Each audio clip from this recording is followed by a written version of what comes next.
Hello viewers, আপনারা সবাই কেমন আছেন? আশা করি সবাই ভালোই আছেন। আমরা আজকে দেখব যে আমরা HTML CSS ব্যবহার করে কিভাবে একটি ফিক্সড মেনু বার ক্রিয়েট করতে পারি। আমরা অনেকেই আছি যারা মেনু বার ক্রিয়েট করতে পারি না ওয়েবসাইটের জন্য। আমি তাদের উদ্দেশ্যে আজকের এই ভিডিওটি বানাবো যে আমরা আসলে কিভাবে একটি ফিক্সড মেনু বার তৈরি করব। তো আমরা যে মেনু বারটি তৈরি করব সেটা হচ্ছে এখানে এইরকম দেখাচ্ছে। তো আমরা এই যে কন্টেন্টগুলোকে স্ক্রল করলেও কিন্তু আমাদের মেনু বারটা এখানে থেকে যাচ্ছে। তো আমরা আজকে দেখবো যে এইরকম একটা মেনু বার আমরা কিভাবে ক্রিয়েট করতে পারি, ফিক্সড মেনু বার। তো আজকের ভিডিওটি শুরু করার পূর্বে যারা এখনো পর্যন্ত আমাদের চ্যানেলটিকে সাবস্ক্রাইব করেননি তারা এখনই সাবস্ক্রাইব করে নিন এবং পাশে থেকে নোটিফিকেশন বেল আইকনটি অন করে দিন। এতে করে আমাদের আপলোড দেওয়া সমস্ত নিত্য নতুন ভিডিওর নোটিফিকেশন আপনি পেয়ে যাবেন সবার আগে। তো চলুন আর কথা নয়, আমরা মূল আলোচনায় চলে যাই। তো আমাদের আলোচনার বিষয় ছিল যে আমরা এইরকম একটা মেনু বার ক্রিয়েট করব। আমরা যাতে আমাদের ওয়েবসাইটের কন্টেন্টগুলোকে স্ক্রল করলেও আমাদের মেনু বারটি ফিক্সড পজিশনে থেকে যায়, আমরা এরকম একটি মেনু বার ক্রিয়েট করব। তো মেনু বার ক্রিয়েট করার জন্য আমরা ডেস্কটপ থেকে একটি ফাইল ক্রিয়েট করে নেব ফার্স্ট। এখন ফাইলটা ক্রিয়েট করে নেওয়ার পর আমরা এই ফাইলটাকে ড্র্যাগ করে নোটপ্যাডে ওপেন করব এবং এখানে যে HTML এর বেসিক কোডগুলো আছে সেগুলো লিখব। তো আমি এখন HTML এর বেসিক কোডগুলো লিখে নিচ্ছি। তো আমাদের যে বেসিক কোডগুলো HTML এ লিখতে হবে সেগুলো আমরা অলরেডি লিখে ফেলেছি। এখন এখানে আমরা আমাদের মেনু বারটি ক্রিয়েট করব। তো আমাদের মেনু বার ক্রিয়েট করার জন্য আমাদেরকে প্রথমে একটি ডিভ ট্যাগ নিতে হবে এবং এই ডিভ ট্যাগটিকে ক্লোজ করতে হবে। তো ডিভ ট্যাগটিকে ক্লোজ করার পর আমরা সিম্পলি এটাতে লাইন ব্রেক দেব। দেওয়ার পর এর মাঝে আমরা মেনু বারটিকে ক্রিয়েট করব এবং আমরা জাস্ট এখানে ডিভ ট্যাগটি নিলাম। আমরা আমাদের ক্লাসটি পরবর্তীতে ইউজ করব, কারণ আমরা আপাতত HTML যে মার্কআপটি তৈরি করা প্রয়োজন আমাদের, সেই মার্কআপটি জাস্ট তৈরি করব এবং পরবর্তীতে CSS এর ভিতরে সেট করব এবং সুন্দরভাবে পজিশন মতো সাজাবো। তো আমরা মেনু বারটি ক্রিয়েট করব হাইপার লিঙ্ক দিয়ে। তো যার কারণে আমরা এখন হাইপার লিঙ্কগুলো লিখবো। আমাদের যতগুলো মেনু প্রয়োজন আমরা ততগুলো হাইপার লিঙ্ক এখানে লিখে নেব একটার পর একটা।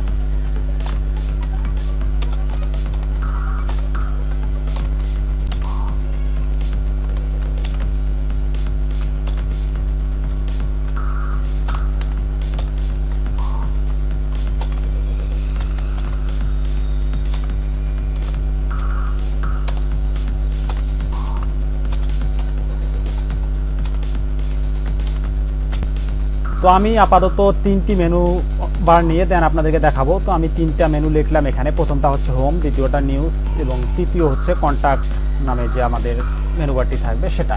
তো আমাদের মেনু বার কিন্তু লেখা কমপ্লিট। এখন আমরা এটাকে সেভ করব। তো এটাকে সেভ করার পর আমরা চলে যাব আমাদের ডেস্কটপে। ডেস্কটপে যাওয়ার পর এটাকে ড্র্যাগ করে আমরা ব্রাউজারের মাধ্যমে ওপেন করব।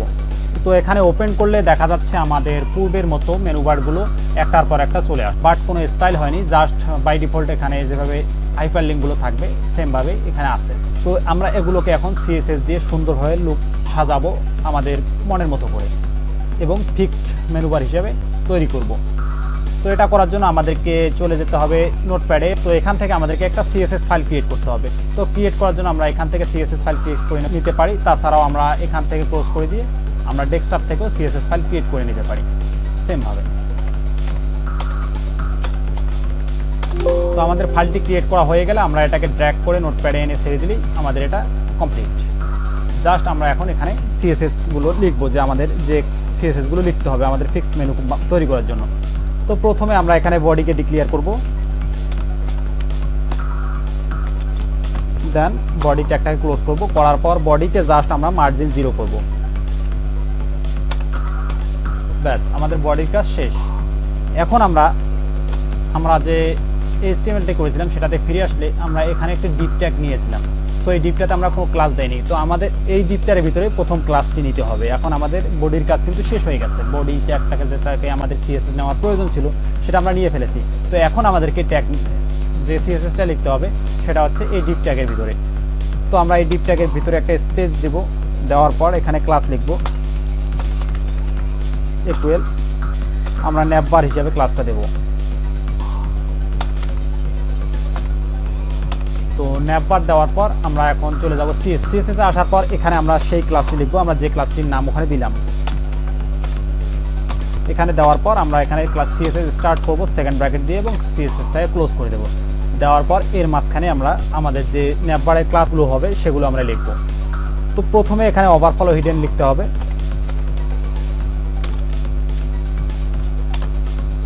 দেন আমাদেরকে একটা ব্যাকগ্রাউন্ড কালার ইউজ করতে হবে। তার মানে হচ্ছে আমরা যদি পূর্বের ডিজাইনটিতে চলে যাওয়ার পর এখানে দেখতে পারবো যে আমাদের এখানে একটা ব্যাকগ্রাউন্ড কালার দেওয়া আছে ব্ল্যাক। তো আপনারা চাইলে আপনাদের ইচ্ছে মতো কালার ইউজ করতে পারেন। তো আমি আপাতত আমার যে বাই ডিফল্ট কালার সিলেক্ট করে রেখেছি সেটা আমি ইউজ করি। ব্যাকগ্রাউন্ড কালার #333 দেন ক্লোজ। তো এখন এটাকে ক্লোজ করার পর আমাদেরকে লাইন ব্রেক করতে হবে এবং পজিশন ফিক্সড করতে হবে। পজিশন ফিক্সড এবং টপ 0 দেন ওয়েট দিতে হবে আমাদের। আমরা যে মেনু বারটি করবো সেটার ওয়েট কতটুকু হবে, তো এটা আমরা 100% দেব। এখন 100% করে দেওয়ার পর আমরা এটাকে সিম্পলি সেভ করব। তো এখন 100% করে দেওয়ার পর আমাদের এটা কিন্তু আমাদের এইখানের সাথে কাজ করবে না। আমরা যদি এখানে রিফ্রেশ দিই কোনো কাজ করবে না, কারণ আমরা এই CSS ফাইলটাকে এই HTML ফাইলটার সাথে লিঙ্ক করিনি। তো এখানে এখন আমাদেরকে এই HTML ফাইলটার সাথে আমাদের CSSটাকে লিঙ্ক করতে হবে। তো লিঙ্ক করার জন্য আমরা লিঙ্ক করব হেডের ভিতরে। হেডের ভিতরে আমরা জাস্ট এখানে একটা ট্যাব দিয়ে নেব। দেওয়ার পর এখানে আমাদের CSS লিঙ্কের যে ফাইলগুলো লেখার প্রয়োজন সেগুলো লিখব।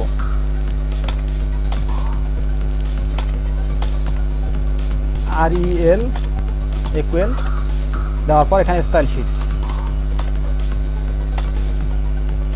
দেন স্পেস দিতে হবে। দেওয়ার পর হার্ট লিখতে হবে। লেখার পর এখানে আমাদেরকে সেই ফাইলটার নামটা এখানে দিতে হবে।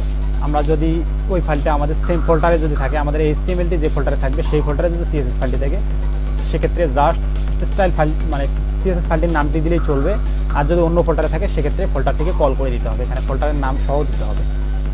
তো আমাদের যেহেতু একই ফোল্ডারে, দ্যাট মিন আমরা ডেস্কটপ ফাইলে রেখেছি আমাদের দুটি ফাইল, মেনু এবং স্টাইল দুইটাই ডেস্কটপে আছে, সেক্ষেত্রে আমরা এখানে style.css দিতে পারি এবং এটাকে ক্লোজ করে দেব।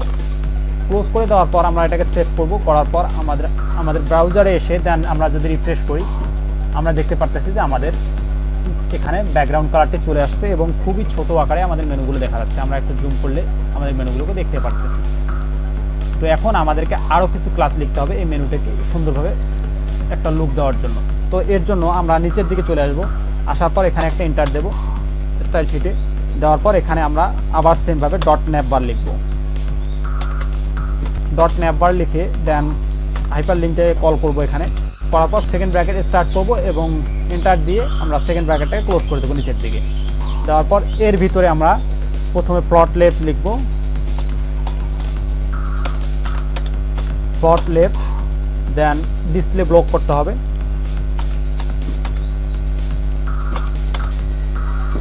Display block. তো এখানে আমি লাইনটাকে নিচে নামাইনি, সো এখন নিচে নামাই নেব এন্টার দিয়ে। দেন এর নিচে আবার লিখতে হবে কালার, অর্থাৎ এখন আমাদেরকে ফন্টের একটা কালার দিতে হবে, কারণ আমাদের এখানে ফন্ট কালারগুলো কিন্তু এমন হয়ে গেছে যেটা বোঝা যাচ্ছে না। আমাদের ফন্টের কালার দিতে হবে, তাহলে আমাদের ফন্টগুলো ক্লিয়ারভাবে বোঝা যাবে। তো আমি ফন্ট কালার হিসাবে #F2 ইউজ করলাম। আপনারা আপনাদের ইচ্ছা মতো কালার ইউজ করে দিতে পারেন, তবে খেয়াল রাখবেন যাতে আপনার ব্যাকগ্রাউন্ড কালারের সাথে মিশিয়ে না যায়। ব্যাকগ্রাউন্ড কালার থেকে সবসময় ডিফারেন্ট দেওয়ার চেষ্টা করবেন যাতে আপনার লেখাগুলো ক্লিয়ার বোঝা যায়। দেন এখানে টেক্সট অ্যালাইন সেন্টার লিখবো আমরা।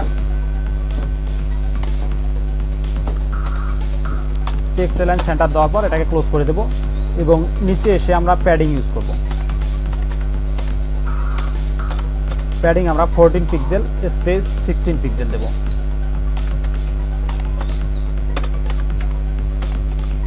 দেন ক্লোজ করব। ক্লোজ করার পর নিচে আসব এবং নিচে আমরা টেক্সট ডেকোরেশন নান করব। আপনাদেরকে এই HTML এর বা CSS এর কিছু বেসিক বিষয় জানতে হবে যে কোনটা দিয়ে আসলে কোন কাজ হয়। যেমন এখানে আমি আপনাদেরকে বোঝাই এখন যে ফ্লট লেফট আমি দিলাম। ফ্লট লেফট দেওয়ার কারণে আমার যে মেনুগুলো থাকবে মেনুগুলো লেফট সাইডে চলে আসবে আমাদের। যদি আমি ফ্লট রাইট দিতাম সেক্ষেত্রে আমাদের মেনুগুলো রাইট সাইডে চলে যেত। এখন এখানে একটা বেসিক বিষয়, এই যে আমরা কালার ইউজ করলাম। এখানে আমরা অনেক সময় দেখেছি যে ফন্ট কালার ইউজ করার প্রয়োজন হয়, কিন্তু এখানে আমরা জাস্ট কালার ইউজ করলেই আমাদের এই হাইপার লিঙ্কের ক্ষেত্রে জাস্ট কালার ইউজ করলে আমাদের এই কালারটা ফন্ট কালার হিসেবে অ্যাপ্লাই হয়ে যাবে।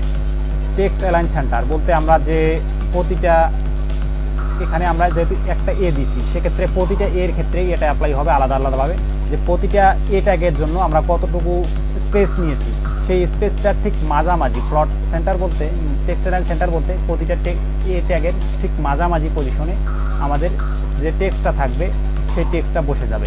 এবং টেক্সট ডেকোরেশন বলতে আমরা যেটা বোঝাতে চাচ্ছি যে হাইপার লিঙ্কের নিচে যে আন্ডারলাইনটা থাকে সেই আন্ডারলাইনটাকে হাইড করার জন্য আমরা টেক্সট ডেকোরেশন ইউজ করে থাকি। তো এই বিষয়গুলো আপনাদেরকে মনে রাখতে হবে, কারণ এই বিষয়গুলো যদি আপনারা মনে রাখতে না পারেন দেন ডিজাইন করতে গিয়ে এলোমেলো করে ফেলতে পারেন। তো করে দিলাম আমি টেক্সট ডেকোরেশন নাম। এখন ফন্ট সাইজ ইউজ করব আমি। ফন্ট সাইজ হিসেবে আমরা 17 পিক্সেল ইউজ করব। দেন এটাকে ক্লোজ করে দেব। ক্লোজ করে দেওয়ার পর আমরা যদি এটাকে সেভ করি এবং আমাদের ব্রাউজার থেকে এটাকে রিফ্রেশ করি তো মোটামুটি পরিবর্তন একটা এসে গেছে। আমরা এখন ডিসপ্লে সাইজ 100% করে নেব, কারণ আমাদের ডিসপ্লে সাইজটা অনেক বেশি দেওয়া আছে।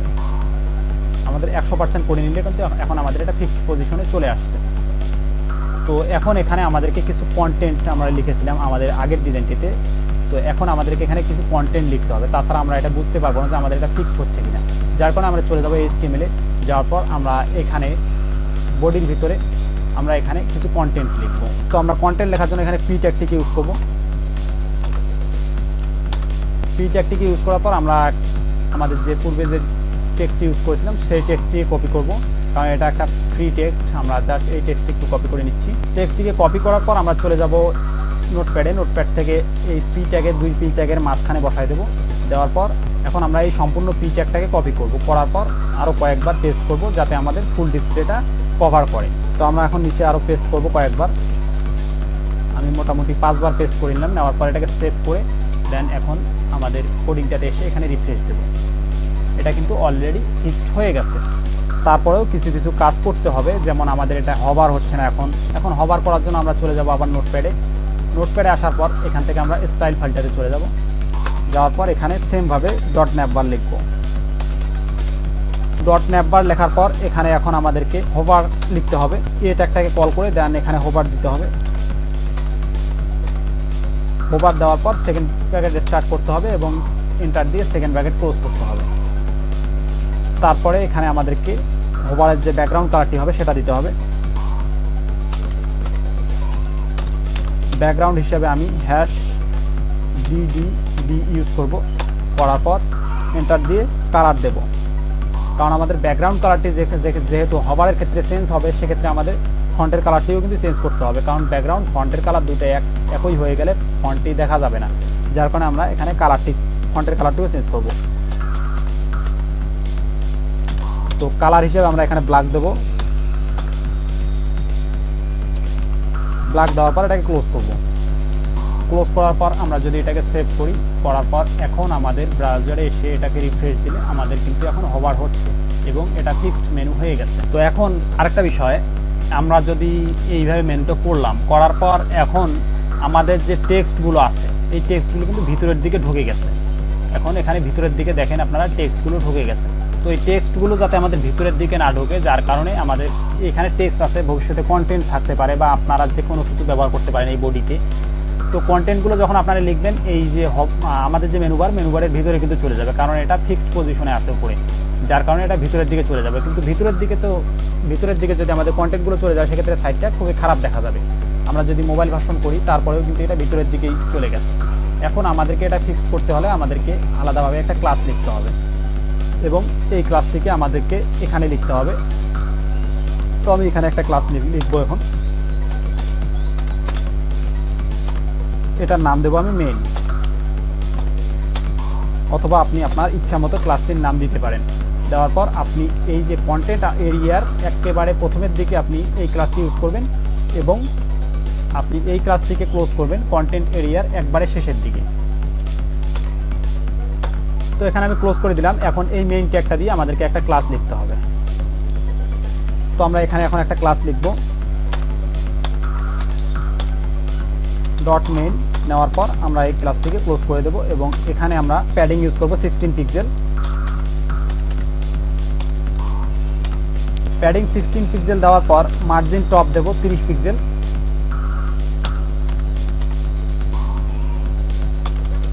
তো আমরা এখানে মার্জিন টপ 30 পিক্সেল দেওয়ার পর আমরা যদি এটাকে সেভ করে ব্রাউজার থেকে রান করি তো এখানে কিন্তু পরিবর্তন চলে আসছে। অলরেডি আমাদের এটাতে পরিবর্তন চলে আসছে। আমরা যে ডিপটা নিলাম, এখন এখানে বিষয় হচ্ছে, তো এখন আমাদের এটা কিন্তু নিচের দিকে চলে আসছে। এখন কিন্তু আমরা যদি মোবাইল ভার্সন করি তারপরেও এটা নিচের দিকে আছে। তো আমরা যদি এই মেনু বারটা কোনো সাইটে ইউজ করি, সেক্ষেত্রে আমরা যেটা করব, এই যে মেইন ট্যাগটি আমাদের মানে মেইন নামে যে ক্লাসটি, এই ক্লাসটির ভিতরে আমাদের বডি পার্টের যে কন্টেন্টগুলো থাকবে সেগুলো আমরা রাখার চেষ্টা করব। তো আশা করি আমি আপনাদেরকে ফিক্সড মেনু বার ক্রিয়েট করার যে ওয়েটা সেটা সুন্দরভাবে বোঝাতে পেরেছি। যদি আপনাদের বুঝতে কোথাও কোনো রকম সমস্যা হয়ে থাকে অবশ্যই কমেন্ট করে জানাবেন। তো আজ এ পর্যন্তই, সবাই ভালো থাকবেন, সুস্থ থাকবেন সে প্রত্যাশা করে আজকের মতো এখানেই বিদায় নিচ্ছি। আল্লাহ হাফেজ।